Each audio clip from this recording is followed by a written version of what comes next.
Bonjour à tous et à toutes et bienvenue sur le banc MJ. Dans cette vidéo, ce que je vous propose, c'est de vous montrer un petit peu mon kit de survie pour la Shadow March. La Shadow March, grosso modo, c'est une campagne en table ouverte avec Shadow Dark. Les PJ sont dans un village, il y a 12 joueurs. À chaque partie, c'est pas forcément les mêmes joueurs, ils doivent explorer une région où il se passe des trucs. Voilà grosso modo ce qu'est la Shadow March. Et donc ça change pas mal de paradigme par rapport à toutes les vidéos que je vous proposais avant, où c'était par rapport à mes mini-campagnes, vous savez, des mini-campagnes où il y a des enjeux assez forts, c'est assez cinématographique d'une certaine manière, même si c'est du jeu de rôle assez dramatique, etc. Là, on est sur quelque chose de très très différent et qui, pour tout vous dire, me plaît énormément, mais qui amène de nouveaux challenges. Comment faire lorsque on a une douzaine de joueurs qui jouent dans la même campagne et qui sont pas toujours là, etc., en fonction des sessions. Comment faire aussi quand on est dans du bac à sable, comme ça, avec un peu plus d'incertitude de la part du MJ, à savoir Bibou, pour savoir où est-ce que les joueurs ils vont aller, etc., etc. J'ai envie de vous montrer un petit peu davantage, maintenant que ça fait 5-6 parties qu'on a faites dans cette Shadow March. Je pense que vous allez pouvoir en retirer des choses, même si vous ne faites pas une campagne dans ce format table ouverte, bac à sable, etc. D'ailleurs, cette vidéo, elle va être un peu en deux parties. D'abord, je vais vous montrer un peu mon kit de survie, comment ça a évolué un petit peu, les choses que je prépare et tout. Et dans une seconde partie, je vais vous faire une sorte de récap un petit peu, alors très rapide de la campagne, parce que mine de rien, comme moi, j'aime bien parler de sujets qui sont chauds pour moi, j'ai pas tellement envie à froid de me dire « Et tiens, si aujourd'hui je parlais de comment on invente des noms de PNJ ?» Enfin, c'est... Voilà, ça à un moment donné, c'est pas les trucs qui me passent par l'esprit quand c'est pas ce que moi j'ai à gérer en ce moment. Donc moi, je vous parle de ce que je fais sur le moment. Et du coup, je pense qu'il faut que je vous emmène un petit peu, que j'arrive un petit peu à vous faire vivre ce que vivent les joueurs d'une certaine manière pour que vous ayez quelques références et que peut-être on puisse faire des récaps. Par exemple, si je dois vous parler d'un donjon, etc., que ce sera une sorte de point de départ. Imaginez que c'est comme le premier épisode d'un actual play, sauf que c'est pas actual, c'est juste du post-play. Donc, on va tout de suite commencer avec mon kit de survie. Grosso modo, je vais vous montrer comment est foutu le Virtual Tabletop, la plateforme, le All Beer Rodeo dont je me sers. Un petit peu, ça a un peu évolué, je pense que je peux vous montrer des trucs peut-être qui vont vous inspirer. Ensuite, je vais vous montrer dans le Discord aussi quelques trucs que j'ai mis en place. Ensuite, je vais vous montrer quelques petits outils dont je me sers. Et puis voilà, si ça vient évoluer dans d'autres vidéos, je vous présenterai ces nouvelles choses. Si vous voulez plus de détails sur un de ces éléments, je peux faire une vidéo spécifique. N'hésitez pas dans les commentaires à dire voilà, s'il y a des sujets que vous voudriez voir un peu plus profondément abordés. Et en deuxième partie, je ferai un mini récap. On est parti du coup. Donc on va commencer sur All Beer Rodeo. All Beer Rodeo, donc c'est le VTT qui héberge la partie entre guillemets. Donc voilà, les joueurs de la campagne, sachez que vous êtes un peu spoilés. Mais d'un autre côté, est-ce qu'on a encore quelque chose à foutre d'être spoilé? On n'est pas en train de regarder Game of Thrones non plus. Donc voilà. En fait, ça, c'est All Beer Rodeo, c'est le VTT sur lequel on fait la campagne. Et il y a différentes pages, entre guillemets, scènes, si vous voulez. Donc ça, c'est la page X-Crawl. Donc en fait, les joueurs, ils voient ça. Hein. Ils voient ça, et en fait, il y a un brouillard de guerre et tout. Et puis moi, au fur et à mesure, je peux préparer la suite. Donc ça, c'est vraiment, on va dire, le hub, si vous voulez. C'est là où je vais regrouper, où avant une expédition, en fait, on va se mettre pour voir ce qui a déjà été exploré. C'est un peu comme si dans un jeu Total War, vous voyez, je sais pas si vous voyez les jeux Total War, Medieval Total War, Motherfucker Total War, ou dans un Baldur's Gate, ou dans plein de jeux, en fait, vous avez la vue map, on va dire, et ensuite vous avez la vue qu'est-ce qui se passe pendant la partie. Et en fait, cette vue-là, concrètement, c'est plutôt la vue map, quoi, la map de campagne. Les PJ, ils avancent de case en case et tout. Moi, les endroits qui ont été déjà visités, je les entoure de vert pour montrer que c'est des zones par lesquelles les PJ sont déjà passés. Et donc, je les considère un peu comme un peu plus paisibles, vous voyez. Alors que lorsqu'on se promène dans des cases qui n'ont pas encore été explorées, les jets de rencontres aléatoires, etc. sont plus corsés. Une fois qu'on a visité une case, c'est un peu plus simple. Tous les jets de survie et tout sont simplifiés et tout. C'est pour inciter à voyager toujours plus loin. Et aussi pour faciliter le fait qu'à chaque fois que les PJ partent du village, lorsqu'ils explorent, ils aillent plus vite vers des zones inconnues. Au fur et à mesure, je pense qu'ils pourront s'installer d'autres hubs que le village. D'ailleurs, vous voyez, là, je pourrais entourer ça, par exemple, pour montrer que ça, c'est un hub. C'est un endroit dont on peut partir en expédition. Parce qu'en gros, à chaque partie, le groupe, il décide, OK, qu'est-ce qu'on va faire la prochaine fois, un peu en amont, quelques jours en amont. Et ils peuvent choisir soit de faire des expéditions de surface, soit des expéditions souterraines. Et à chaque fois, ils partent d'un hub. Donc là, maintenant, ils ont deux hubs. Et il y a la deuxième partie, parce qu'en fait, hop, je vous montre très vite fait, tac, il y a une autre map, en fait, qui est plus une exploration en 2D, entre guillemets, pour les souterrains. Donc quand vous allez vers le bas, vous allez de plus en plus en profondeur. Et là, bon, voilà, c'est de l'abstraction, c'est un peu Mario, quoi. Ça correspond pas à la surface qui, elle, est en vue du dessus, mais bref, c'est par souci de simplicité. En gros, à chaque fois, ils peuvent aussi décider de partir dans les souterrains. Alors dans l'absolu, ils pourraient faire une partie surface, une partie souterrain dans la même partie, mais vous voyez, c'est juste lorsqu'on prépare l'expédition, ils peuvent choisir un petit peu où ils vont, quoi. Vous voyez, j'ai deux autres scènes un peu, et là c'est celle où il y a toutes mes zones de surface, et là toutes mes zones souterraines, on va dire, en termes d'orga. Et donc là, concrètement, il n'y a rien de bien compliqué, hein. C'est le même principe.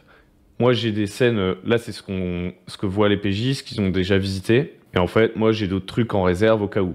Il y a certains, vous voyez, certaines petites battle maps comme ça, elles sont plus posées là en mode improvisation. Enfin, quoique là j'ai un peu nettoyé, mais voilà, des fois il peut m'arriver de foutre une battle map sans avoir vraiment décidé de ce qu'il y avait dedans. Et c'est juste s'ils vont dans une case et qu'avec des GD, parce qu'il y a beaucoup d'aléatoires, d'improvisation, de tables aléatoires dans cette campagne, si j'ai besoin d'une petite battle map vite fait, d'un petit tunnel, d'un petit truc, j'en ai quelques-unes en réserve. Sinon, il y a des lieux clés auxquels j'ai déjà un peu réfléchi en amont et dans lesquels ils peuvent se rendre et à tout moment ils peuvent y aller. Donc j'ai mes battle maps qui sont prêtes, qui sont pas encore révélées. Et j'ai comme ça plusieurs coups d'avance, on va dire. Donc là, vous voyez, on n'est plus sur une vue voyage, on est sur une vue exploration. Alors ça, c'est plus une illustration. Voilà, c'était la toute première mission, c'était la forteresse minière, c'est leur hub souterrain. Et ça, c'était la map, entre guillemets, du donjon. Alors c'était un donjon assez abstrait. Mais c'était la map de la première partie, et puis là c'est un temple dans lequel ils se sont rendus où il y a eu bagarre, il s'est passé pas mal de choses, c'était très sympathique. Bref, ça c'était pour, on va dire, l'aspect visuel des salles et tout et tout. Maintenant, qu'est-ce que j'ai comme autre outil? Qu'est-ce que je prévois en fait dans mon All Beer Rodeo un peu en avance pour un truc aussi bac à sable où il peut se passer un peu tout et n'importe quoi, j'ai envie de vous dire. En fait, une des plus grosses parties de la préparation de cette campagne, et ça c'est très différent de ce que je fais d'habitude, parce que d'habitude j'utilise pas autant de battle map et tout, mais c'est de m'être fait une réserve assez considérable de tokens en tout genre. Et ça c'est pas mal avec la version payante d'Olby Rodeo. Dans le cloud, vous pouvez stocker pas mal de trucs. Alors je pense qu'avec la version gratuite aussi. Et donc je suis allé me faire plaisir, quoi. Je suis allé chercher des tokens que je trouvais cool. Il y a des gens sur DriveThru RPG, sur Patreon, etc. qui font des tokens sympas. Alors après, il y en a aussi des gratos en masse, hein. Moi, là, je me suis un peu amusé. Je suis allé chercher des trucs Art Nouveau qui étaient assez cool sur DriveThru. Mais voilà, vous voyez, j'ai un peu fait une sorte de réserve, de bibliothèque pour pouvoir larguer à peu près n'importe quel monstre dans la game à n'importe quel moment. Étant donné, une fois de plus, qu'il y a des tables aléatoires. Je me suis fait aussi des tokens le GM. Des tokens GM, mine de rien, c'est assez utile. Genre juste des numéros comme ça. Comme ça, je peux numéroter mes salles de donjon, je peux numéroter des endroits sur les maps. À tout moment, si j'ai besoin qu'il y ait une info qui reste, un truc comme ça, je peux larguer ces tokens. Pareil, au niveau des props, vous voyez, je sais pas pourquoi j'utilise des mots anglais comme ça, je me prends vraiment pour un Americanos. Là, j'ai des trucs un peu classiques, genre une porte, une petite charrette, un petit coffre. Parce que parfois, vous voyez, vous avez le temps vraiment de préparer une battle map, de mettre des beaux chariots, machin, truc, des jolies choses. Mais des fois, il faut juste balancer un coffre et trouver vite. Et donc, du coup, plutôt que d'avoir une bibliothèque super compliquée, genre en mode je vais chercher dans chest, puis machin, puis truc, je me suis mis un petit coffre comme ça, boum, bam, je te mets un coffre sur la map, et puis on n'en parle plus. Pareil, j'ai quelques petits trucs de stockage comme ça, un peu pour représenter des endroits où il y aurait du loot. Quelques trucs pour faire des maps rapidement. Des objets simples, vous voyez, une cheminée, une cage, ce genre de trucs. En termes de NPCs, pour faire un peu le tri, vous voyez, j'ai un tri par origine, un peu avec les races les plus classiques, donc j'ai des bonnes réserves. En fait, quand je vais lâcher un truc, boum, je lui donne un nom, et c'est le nouveau PNJ, à partir de maintenant, c'est son token. Et en fait, pour garder les tokens déjà rencontrés plus ou moins séparés, je crée un petit folder Discovered. Et dans le folder Discovered, eh ben, il y a des PNJ qui sont déjà un peu nommés, qu'on a rencontrés et tout. Et d'autres qui sont un peu spoilants. Donc, c'est ça un petit peu le problème, c'est que je peux pas tout vous montrer comme ça. Et pour les PJ, c'est pareil, vu qu'il y a pas mal de PJ, vu que c'est une campagne ouverte et qu'en plus il y en a qui meurent, il y en a qui disparaissent, peut-être qu'ils reviendront plus tard, il y en a qui se sont fait kidnapper et tout. Il faut que j'ai une sorte de petite réserve, donc j'essaye de maintenir à jour ça. Donc il y a pas mal d'entretien, on va dire, un peu laborieux, on va dire. C'est pas une partie créative ultra fun, ça. Quoique, aller chercher des tokens sur Internet, regarder qu'est-ce qui est beau, qu'est-ce que je pourrais mettre dans ma partie et tout, c'est sympathique. C'est un peu comme aller faire les courses, sauf que au lieu d'acheter des fringues, t'achètes des têtes de nains dessinées par des gens. Voilà. Et alors, ça demande un peu d'entretien et tout, notamment les noms des PNJ là et tout, entre les parties. Mais en même temps, c'est assez gratifiant parce que ça crée au fur et à mesure une sorte de bibliothèque de trucs dans votre bac à sable où à tout moment vous pouvez le relancer et tout. En fait, ce format de campagne, Je dirais pas qu'il me demande moins de préparer qu'avant, ni plus de préparer qu'avant, mais c'est vraiment différent, vous voyez. C'est plus avoir une grosse réserve avoir de quoi bien improviser. Et puis, en fait, il faut plus mettre à jour au fur et à mesure l'univers, vous voyez, préparer des nouvelles maps, même sans savoir exactement ce qui pourrait se passer dedans, des petites battle maps, des petits trucs, inventer une petite faction, on sait pas trop quand est-ce qu'elle va pop. Vous trouvez quelques tokens pour représenter cette faction, et puis vous voyez bien quand ça arrive, et au fur et à mesure, ça s'affine. Donc c'est, je sais pas comment dire, plutôt que au jour le jour, d'essayer de voir comment l'intrigue continue, de voir comment les PNJ réagissent et tout, comme j'aurais pu faire dans une mini-campagne en 5, 6, 7 séances très centrées autour des personnages. Là, on est plus sur quelque chose, j'ai envie de dire, on peint un monde, finalement. On peint un monde, et on sait pas trop ce qui va se passer dedans. C'est particulier. Ensuite, bon, j'ai pas 50 000 trucs encore à vous montrer sur le Rodeo, mais voilà, j'ai quelques réserves de donges, de trucs que j'ai cherché à droite à gauche. Il y en a, c'est du fait maison, dessiné moi-même, des petits plans. Il y en a d'autres, c'est des illustrations que j'ai trouvées, d'autres c'est fait sur... c'est généré par Watabu, il y en a, c'est sur Dungeon Scroll, bref. J'ai aussi, vous savez, les classiques Forest Wilderness, Forest Road, enfin vraiment les battle maps les plus bidons. Et en fait, j'ai aussi des index cards. Donc les index cards, ça vient de Runehammer pour Index Card RPG. Et en fait, si vous allez sur DriveThru, vous tapez Runehammer. Je vous connais, les mecs qui disent « T'aurais pas des liens ?» Franchement, je vous donne les noms là. Vous avez juste à écrire dans Google, ok? Donc vous écrivez Runehammer, vous allez sur DriveThru RPG, vous regardez dans la boutique, vous achetez tout parce que tout est bien. Et puis, parmi tous les trucs que vous aurez achetés, du coup, accidentellement, vous aurez acheté des index cards. Et dans ces index cards, en fait, c'est comme des petites cartes, vous voyez. J'en ai à côté de moi. C'est pratique pour prendre des notes et puis jeter au fur et à mesure pour pas s'encombrer l'esprit. C'est comme des post-it, mais qui collent pas. Donc vous prenez vos index cards et vous dessinez des trucs et en fait ça représente un lieu, un personnage, etc. Et donc en fait sur Old Beer Rodeo vous pouvai faire la même chose. Moi j'ai récupéré certaines index cards de Runehammer, genre cette porte. Alors là il y en a pas tellement en fait, je pense qu'elles sont ailleurs. Vous voyez c'est ici en fait que j'en ai un peu plus. Et ça vous permet d'ajouter un détail sur une battle map. Vous voyez, plutôt que d'avoir la battle map qui représente exactement ce que vous cherchiez. Si à un moment donné vous dites bah il y a l'entrée d'une caverne, boum vous mettez l'entrée d'une caverne, là il y a une échelle, etc. Et puis, il y a ce côté un peu, voilà, rigolo. Enfin, après, vous pouvez chercher le pur réalisme et avoir vraiment 15 modèles d'échelle dans les positions différentes et poser la bonne et faire un peu un truc de miniaturiste. Vous voyez, un petit travail précautionneux. Mais moi, c'est absolument pas ce que je veux. Moi, je veux des trucs pour improviser et boum, boum, boum, et très visuel. Donc, si je mets un tout petit token d'échelle à peine visible sur une grande battle map, vous voyez, on va oublier qu'il y a une échelle. Si je mets une grosse index card d'échelle comme ça, boum, noir sur blanc, boum, sur une battle map en couleur, on va se souvenir qu'il y a une échelle là et on va se souvenir qu'on peut interagir avec. Donc j'aime beaucoup ces outils. Et si j'en reviens, mesdames et messieurs, à ma map, j'ai aussi un truc assez pratique. J'ai screenshot tous les mobs du bestiaire de Shadow Dark, ce qui me permet de poser les stats des monstres à côté d'un donjon. Si je suis dans un donjon, genre je suis en mode, il va y avoir des squelettes, un zombie, 2-3 brigands, boum, je colle les profils de monstres sur mon Old Beer Rodeo, juste à côté de la battle map en question, du donjon en question, et comme ça, j'ai moins besoin d'aller dans mon PDF, vous voyez. Vous voyez, si je prends par exemple une des dernières rencontres qu'il y a eu, bah voilà, il y avait des thugs et il y avait un mage. Et ben, je peux coller mes petits profils de thug et de mage, et en fait, moi, là, j'ai une vue complète de la scène, je peux bouger mes tokens, je fais OK, lui, il fait 2d6 de dégâts, boum, je prends 2d6, et puis je fais boum, et là je fais oh il t'a mis 7 points de dégâts, tu fais quoi? Donc ça c'était l'aspect un peu Old Beer Rodeo. Il y a un autre truc bien pratique qui est permis par Shadow Dark. En gros ça c'est un truc qui a été fait par quelqu'un, je sais pas son nom mais grand merci à lui, pour en fait avoir la plupart pas mal de trucs aléatoires en fait qu'il y a dans les livres de Shadow Dark et qui demandent plusieurs jets automatisés. C'est-à-dire que pour faire un jet de rencontre aléatoire et tout, il y a un seul jet de dés à faire, donc c'est sympa. Mais quand vous voulez créer, par exemple, un NPC, il va avoir 2-3 caractéristiques. Donc là, par exemple, je dis c'est un humain, génère-moi 5 humains, boum. Et là, j'ai Seraphina, elle s'occupe des abeilles. Elle est miellologue. Je sais plus comment on dit quelqu'un qui s'occupe des abeilles. Si vous le savez, mettez-le dans les commentaires. Bref, elle s'occupe des abeilles, elle est chaotique, elle a un plan de vengeance. Bon, j'ai pas forcément besoin de toutes ces informations, mais ne serait-ce que pour avoir les noms, etc., c'est pratique. C'est des trucs où normalement j'aurais dû jeter 4-5 fois les dés pour avoir le résultat, donc c'est très pratique en amont de la partie pour réfléchir, brainstormer à créer des PNJ. Mais en pleine partie, voilà, là c'est plus pratique. Vous voyez, là j'ai créé en un clic un petit groupe d'aventuriers d'aventuriers concurrents, je peux créer des tavernes et tout.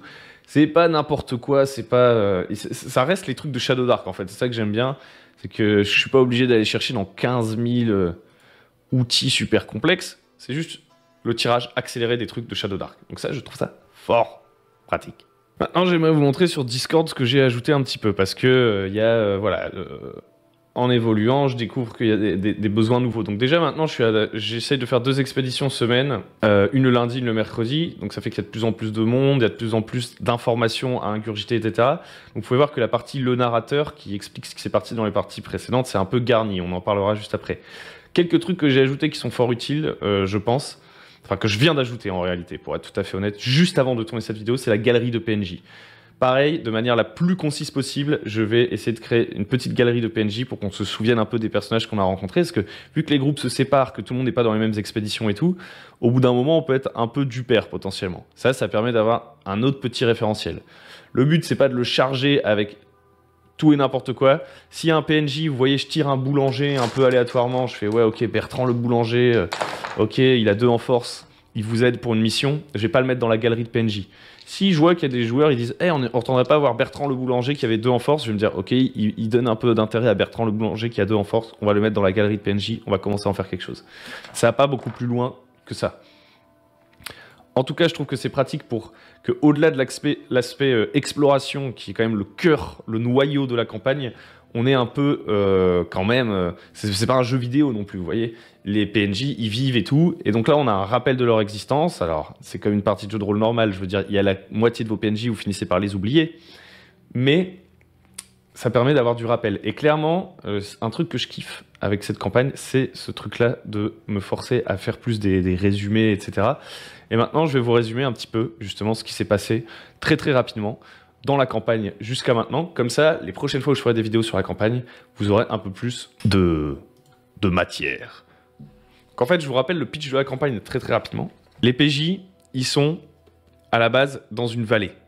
C'est un peu la comté, grosso modo. Ils n'ont jamais eu de problème de leur vie. Un jour, il y a une secousse, il y a des monstres qui arrivent, il y a le rempart qui protège l'entrée de la vallée qui s'effondre, il y a des mobs qui rentrent. Dans les souterrains, il y avait aussi des mines sous la vallée dans lesquelles les habitants de la vallée allaient chercher des pierres précieuses, tout ça. Pareil, il y a des monstres qui arrivent, les tunnels s'effondrent, c'est le dawa. Problème, les habitants de la vallée ont pour coutume chaque année d'aller apporter des offrandes, le tribut, aux dracoprêtres. Dracoprêtres qui sont une sorte de faction spirituelle vivant dans les montagnes taboues où personne n'a le droit de se rendre, qui descendent une fois par an dans la vallée et qui récupèrent le tribut. Et les gens, en gros, vénèrent 3 dragons. Ils vénèrent 3 dragons dans la vallée. Les dracoprêtres sont leurs intermédiaires, du coup. Ils vénèrent le glouton, le général et la sentinelle. Et donc ça, c'est les 3 dragons qu'ils ont jamais vus, mais c'est un peu leur dieu, entre guillemets. Et donc, suite à cette secousse, voilà, il y a des gens qui ont disparu, qui sont tombés dans des crevasses, il y a des monstres qui ont attaqué, il y a des gens qui pillent, c'est l'anarchie, c'est l'apocalypse. Donc, du coup, comment on va faire pour payer le tribut? Et en gros, ça, c'est le moteur de la campagne de base. Les joueurs, ils doivent aller voir s'il y a des survivants en surface, dans les souterrains, récupérer des trésors pour payer le tribut.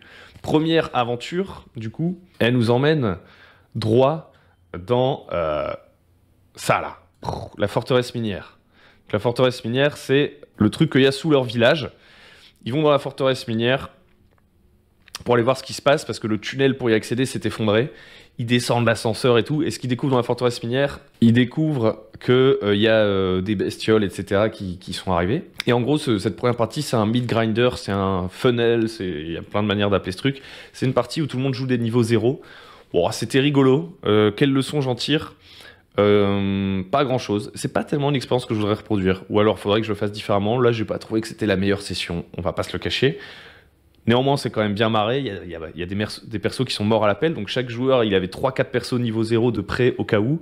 Ils sont allés dans le truc. Ils ont été sauvés des mineurs. Ils ont découvert que la forteresse minière était remplie de goblins, des gobelins du clan Skrak, qui eux-mêmes ont vu leur village, suite à la secousse, à moitié s'effondrer. Et en plus, il y a des champignons bizarres qui ont commencé à pousser dans leur village. Et les gens qui en mangeaient, là, ils étaient contaminés et ils devenaient frénétiques.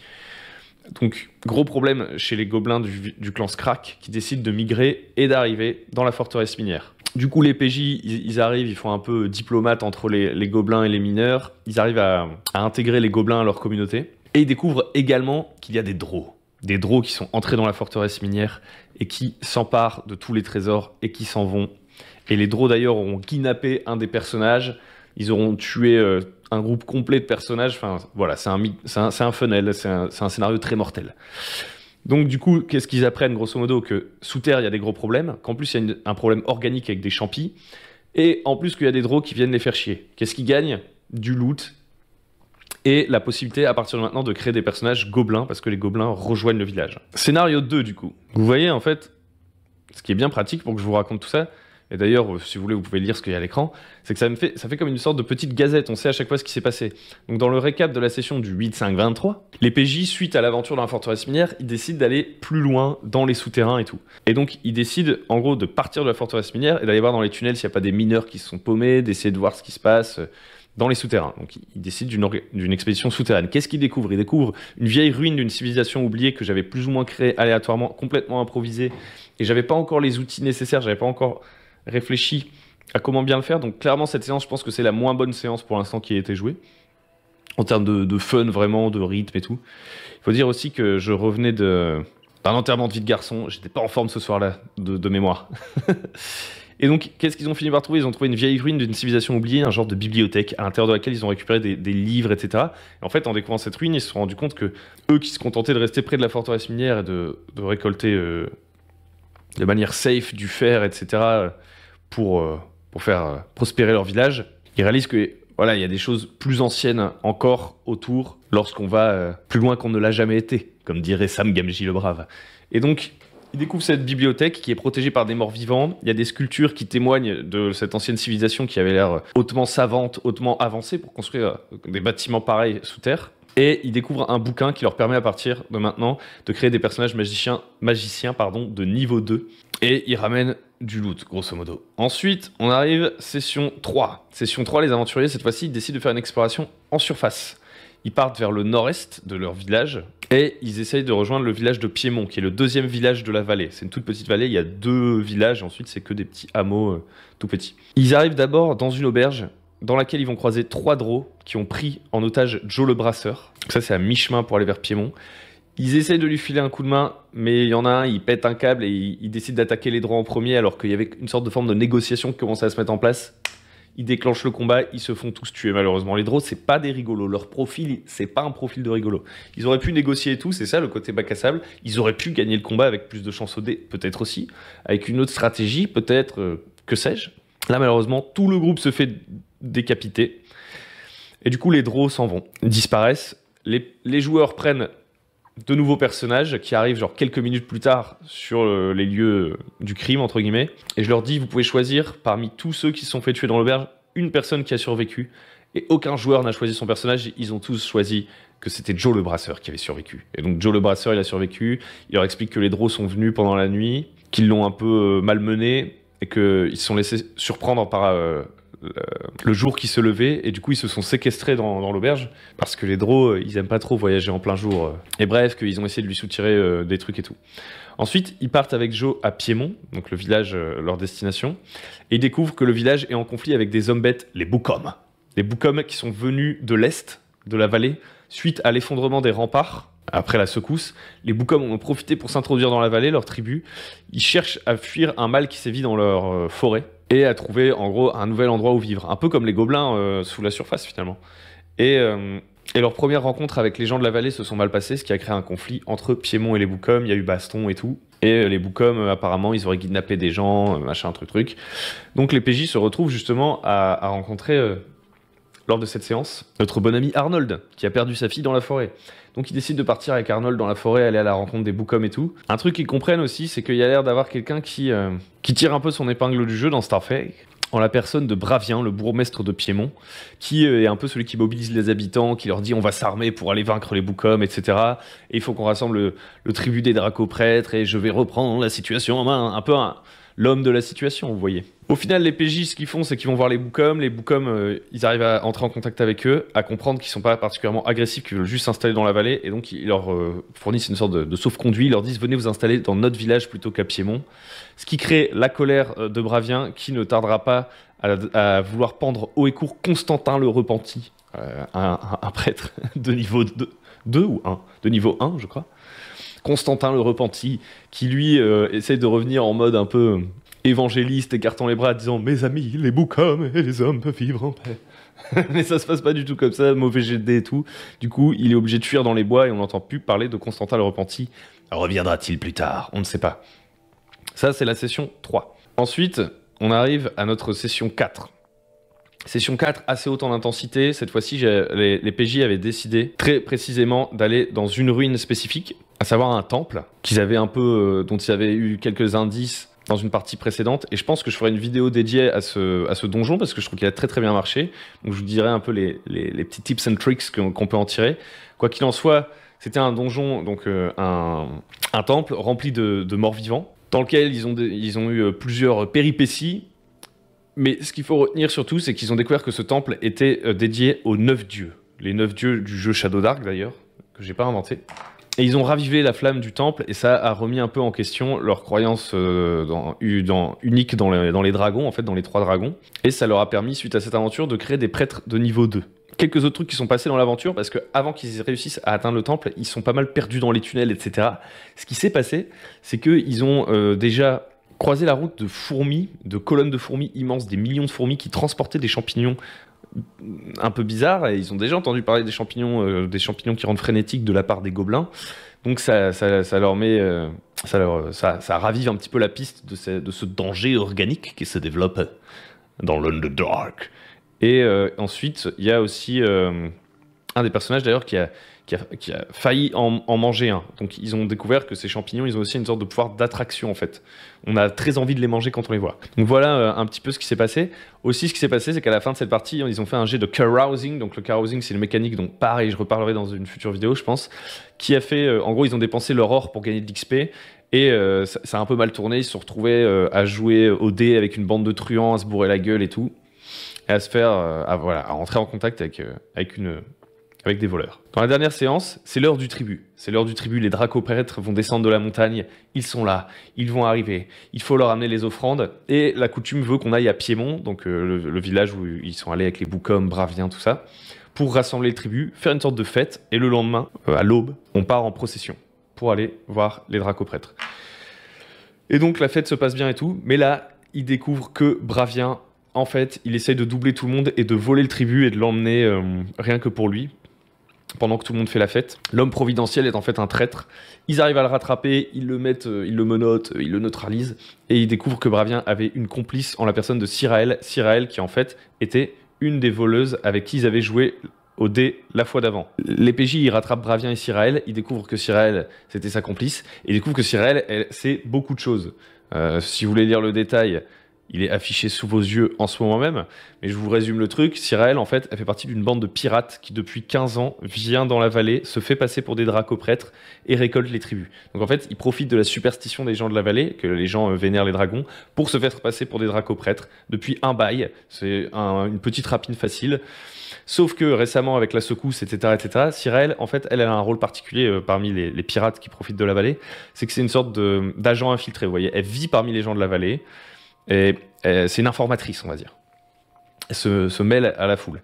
Et là, cette année, elle sait que la cérémonie approche bientôt, et normalement, les pirates, ils reprennent un peu contact avec elle un petit peu plus tôt dans l'année. Ils commencent à... Voilà, il y a tout un processus. Et là, avec la secousse, enfin, il y a des choses qui ont changé. Il y a la présence des drôles, les gobelins, les hommes bêtes, etc. Il se passe plein de choses.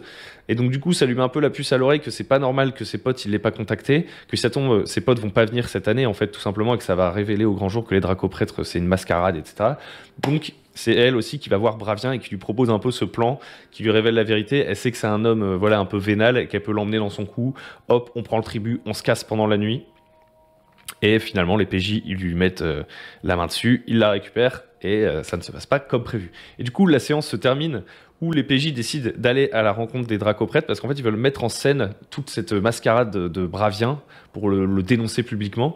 Donc, ils décident de ne rien dire aux gens, de faire la cérémonie comme d'habitude, mais au moment où on va au point de rendez-vous, à la stèle à laquelle les gens de la vallée rencontrent les dracoprêtres pour procéder à l'échange du tribut, à ce moment-là, dire « Vous voyez, les dracoprêtres ne sont pas là. C'est Bravien, cet enfoiré qui essaie de vous doubler, etc. depuis des années, blablabla, bliblou. » Et en fait, drame, alors qu'ils sont en train de faire ça, il y a bien les dracoprêtres qui apparaissent, donc 3 personnes masquées avec chacune un masque d'un des dragons, plus toute une escorte de gens lourdement armés qui mettent en joue tous les habitants de la vallée, qui les gardent en joue avec des arbalètes, qui prennent tout le tribut et qui se cassent. Qui sont-ils? Est-ce que ce sont les pirates qui se sont retournés? Est-ce que ce sont des gens qui se font passer pour les dracoprêtres? Est-ce que Cyrel a menti? Est-ce que les dracoprêtres sont en fait bien réels et c'est elle qui se fait doubler depuis 15 ans? Bref, c'est là-dessus que s'est terminée cette campagne. Donc voilà, mesdames et messieurs, pour ce gros récap. Alors je sais, c'est sûrement hyper indigeste. J'ai des doutes sur le fait qu'il y ait des gens qui écoutent l'ensemble de cette vidéo. Vous me direz si vous êtes allé jusqu'au bout. Néanmoins, en fait, moi, mon idée derrière tout ça, vous voyez, c'est que là, à la petite semaine, moi, je fais les parties de jeux de rôle. À chaque fois, j'en tire des leçons, j'ai des trucs à partager et tout. Je veux pas juste faire des tutos, genre hyper, on va dire, vu du dessus, hyper méta, genre, oh, comment on crée un PNJ, etc. Je trouve qu'au bout d'un moment, ces trucs, il y en a partout, quoi. On en a marre. On en a marre, non? Quand j'ai un truc vraiment que je trouve cool à vous amener et qui est en plus sous forme d'exemple contextualisé, retour d'expérience, moi ça m'intéresse. Donc cette vidéo finalement c'était un peu une mise en place de tout ça, peut-être un peu trop grosse. J'aurais sûrement dû commencer à faire ça dès le début de la campagne. Mais là mon idée c'est que ensuite chaque semaine je vous fais un récap de ce qui s'est passé dans cette campagne. Ça c'est une première chose. Chaque semaine on va faire un live. Là, il y a eu un live récemment. Si vous avez raté le live, n'hésitez pas à essayer de venir la prochaine fois. N'hésitez pas à me dire en commentaire c'est quoi les heures à peu près auxquelles potentiellement vous pouvez venir voir le live en live, parce que vous pouvez voir la rediff, mais c'est quand même plus sympa quand il y a du monde. Moi, je compte bien faire un live par semaine, essayer de faire un récap chaque semaine aussi des parties qui ont été faites sur Shadow Dark. Est-ce que ce sera en live ou une vidéo spécifique? Ça, je ne sais pas encore. Et à chaque fois que dans ma pratique là, de cette campagne, j'ai une petite pépite, un petit truc sur lequel vous faire un retour, essayer de... Voilà, un truc que je pourrais vraiment extraire de l'expérience elle-même. Pour en faire une vidéo dédiée, je pourrais aussi faire ça. Donc ce serait des récaps, des lives et des vidéos dédiées quand ça fait sens. En plus de ça, il y aura les ateliers. Les ateliers, ça j'ai envie de continuer, ça c'est de la création directement, où on crée un truc, on brainstorm et tout, en vidéo. C'est vraiment tout ça que j'ai envie d'essayer de faire de plus en plus sur la chaîne. Je pense qu'il y a certaines personnes que ça va moins intéresser, des gens qui viennent pour un truc un peu plus tuto, genre 5 trucs pour faire X, la recette pour préparer une purée de pois avant une partie de jeu de rôle, etc. Je dis pas que je vais plus faire des vidéos comme ça, mais j'ai l'impression d'avoir fait le tour de pas mal de sujets. Il y en a encore, mais vu que c'est pas des sujets dans lesquels je suis actuellement, en fait, j'ai un peu l'impression que je vais juste répéter des trucs que vous retrouverez sur n'importe quelle chaîne de jeux de rôle. Si vous prenez le temps de rechercher, il y a des tutos pour tout et n'importe quoi, j'ai envie de dire, à un moment donné. Je n'exclus pas le fait de faire des tutos, mais j'ai envie que tout ça se soit beaucoup plus lié à ce que je fais concrètement à la table. Donc je pense que je vais essayer de vous faire des récaps un peu rigolos et de vous montrer à chaque fois que je fais un récap ce qui s'est passé un peu pendant la partie, les moments forts et tout. Et de mémoire, je vais essayer de le faire à la semaine pour pas que ça date, parce que sinon je me souviens plus des détails. Je vais essayer de le faire assez rapidement pour avoir encore les détails en tête, pour pouvoir vous dire comment j'ai géré telle ou telle situation. Ça, je trouve que c'est intéressant. Voilà, sur ce, je vous laisse. On se retrouve alors à l'heure à laquelle je filme cette vidéo, je sais pas exactement quand, mais ça doit être dans 2 jours peut-être, en live, 3 jours en live. On se retrouve très très bientôt. Vous pouvez également venir sur le Discord, vous abonner. N'hésitez pas en commentaire à donner des idées de vidéos, parce que même si moi je vous dis j'ai envie d'aller dans cette direction-là, je suis jamais à l'abri d'avoir des idées. Des fois, il y a des gens qui posent des questions, ça me donne envie de faire une vidéo, donc n'hésitez pas. Ça peut aussi venir nourrir les lives. Et si vous voulez, vous, nourrir aussi l'ensemble de ce qui se fait sur cette chaîne, n'hésitez pas à vous rendre sur Tipeee, les amis. C'est grâce à votre soutien que cette chaîne peut perdurer. J'espère que vous vous amusez toujours dans vos parties de jeux de rôle. Moi, je vous laisse. Cette conclusion a été enregistrée après l'enregistrement de la première partie de la vidéo. Il est tard. Il est temps de nous quitter. Au revoir. Amusez-vous bien. Ciao.